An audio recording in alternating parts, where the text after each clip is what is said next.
मी सध्या नवरदेवाच्या रूपामध्ये आहे. हात धरला तिथं उभा टाकावा लागते, सोडला तरच पुढे जावं लागतं. आणि माझ्या लग्नाच्या वेळेस किंवा माझ्या लग्नाच्या अगोदरची जुनी माणसं आहे, म्हणजे माझ्या अगोदर ज्यांचं ज्यांचं लग्न झालंय तेव्हा हळदी एक दिवसाच्या 2 दिवसाच्या हळदी राहायच्या.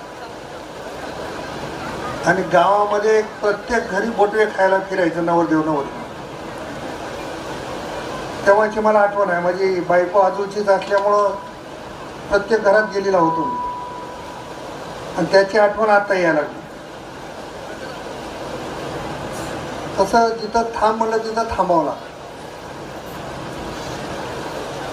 अनेक मिटिंग आहेत, एवढा मोठा मतदारसंघ आहे, 1250 गाव आहे, 10 नगरपालिका.